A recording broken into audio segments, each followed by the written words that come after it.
Hello and welcome to the Amy Engelmark Show. Check out my awesome new surfboard. I've just been craving getting back out on it. I'm in the middle of a series on helping you be more present, making it easier for you to be more present this week in my House of Impact Facebook group. If you're not a part of it, make sure you join so you can access the replays all August long, Monday through Friday. I go live at 11 a.m. Pacific to give you live coaching and support in my community. So if you are a career-focused entrepreneur, if you are an international leader who's committed to meaningful contribution and you want to contribute in a way that allows you to have health, wealth, and happiness, please join us. Today, our topic is the power of positive expectation. And because my focus today is on, because my focus this week is on presence, learning how to be present when you are a professional leader and you've got a really big dream in your heart, it can sometimes be really challenging, right? To be present. I know for myself, that's definitely the truth.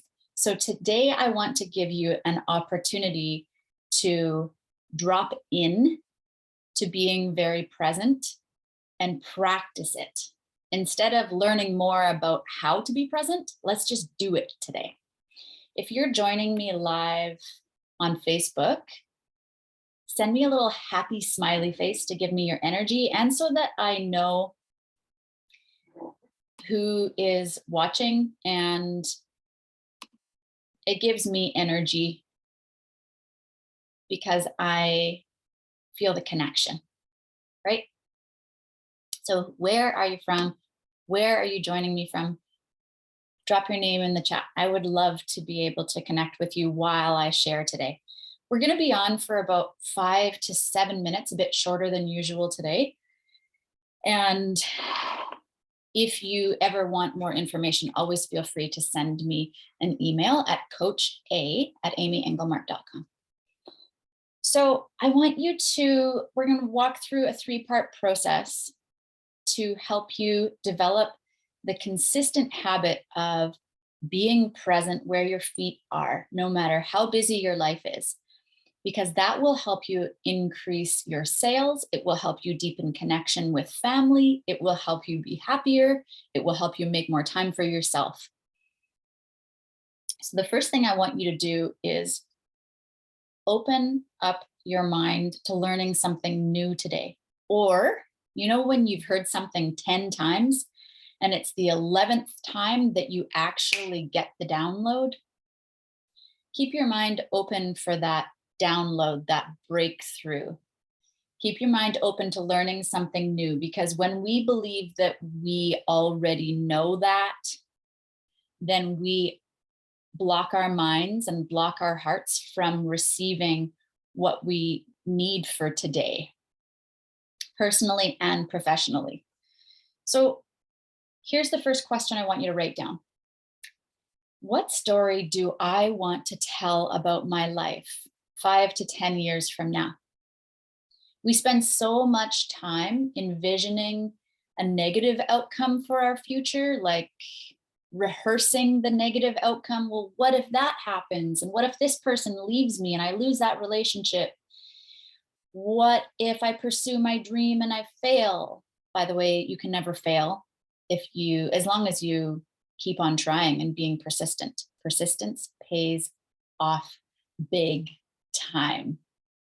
Persistence and belief.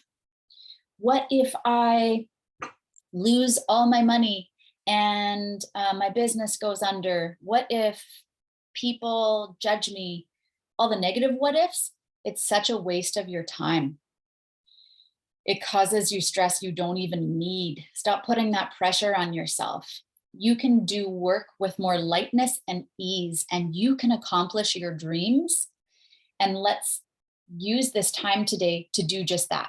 So envision, what's the story I want to tell about myself in the next 5 or 10 years? The story I want to tell about my life is write it down in present tense. This is what I'm doing. This is who I'm spending time with. These are the activities that I'm making money from. This is what's bringing me joy. Get very clear on that. And like I said, write it in the present tense. If you focus on the positive outcome, I want you to write a line down the middle of your paper. And on the top of the left quadrant, I want you to write all the bad things that could happen if you pursued that dream and you made it happen. On the right side, I want you to write down all of the positive things that could happen from using your energy, your thought life, your communication, your strengths and skills to pursue your dream. Those things in the left quadrant rarely ever happen. Our fears rarely ever happen. And sometimes they happen when we focus too much on them, but we don't even get to the point where we could have seen if they could have happened, because when we focus on our fears, it stalls our habits and it stunts action and keeps us in stagnation. If you don't water a new seed, there's no opportunity for it to grow. If you fear that the water will create a moldy seed, you'll never water the seed. So don't focus on your fear, focus on the right-hand side of the column. What about all the other amazing things that could happen if you wrote a book? What about the people you would meet and the money that you could make? What about the people's lives that could be changed and inspired and motivated to pursue their own dreams? What if you started a speaking career? When I was starting my business, I knew that I wanted to speak professionally, but I had no clue how I could get paid for that. And then I started doing everything that I could to get on stages and hone my craft, strengthen my skill set, sharpen my sword. Then I started developing relationships, which led to small paid speaking gigs, which led to really well paid speaking gigs. So focus on what are the things that could go right that would delight your heart.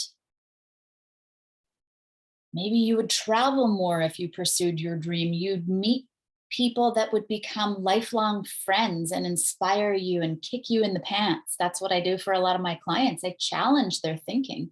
I challenge their excuses. I challenge their old way of showing up instead of allowing themselves and accepting mediocre results. I help them up level their results. So I want you to run full force into the positive today, because we've been on for, how long have we been on? About 8 minutes now. I'm going to wrap it up in the next minute or two. Use your energy to run full force into the most positive future you can envision for yourself. That won't be maybe a big leap today. It could be a small step. You could act like an ant and just move a tiny piece of sand every single day. And eventually, the creation that you've been in active mode creating because you believed it was possible and you strengthened your faith muscle will be amazing and dazzling and inspiring to so many other people to pursue their dream. So you combine your persistence with faith, and in that, you're really partnering with God. And maybe I'll ruffle some feathers there when I talk about God, but I really don't care, because God is my motivating factor for everything that I do and helps me have the energy and the joy and the strength in walking out my purpose, walking out and into my dreams. So your first step is to imagine and visualize that clear picture of what you want your life, what story you want to tell about your life in the next 5 to 10 years. And then accept it. Allow yourself to get excited about that becoming your reality before you even see it. This is faith. Faith is believing in something before you can see it. So the third step I want you to take today is to act from that place of belief, from that place of excitement and positive expectation. What is one step you could take today? Or maybe it feels in your spirit like a big step. What is that one thing you could commit and you will commit to doing today? If you're not ready for a big thing, give yourself a small action. If you're in my private Facebook group, I'm so happy to have you in my community. If you're not yet, please ask to join the House of Impact, my private Facebook group where I go live regularly, share my content, share my tools and strategies to help you grow and expand personally and professionally so that you can achieve your meaningful dream and you can do it with joy and ease. If you'd like my personal support, I do have a special that I'm running this month to help you develop health, wealth, and happiness that's beyond your wildest dreams. And I'm not joking. Contact me and we'll talk for 20 minutes. Just reach out and I will send you a form to fill out. That's the first step to apply for a private space to work with me. Have a wonderful day. Any questions, put them in the comments. And I will see you again tomorrow live at 11 a.m. Pacific Standard Time. Looking forward to seeing you then and reading your comments.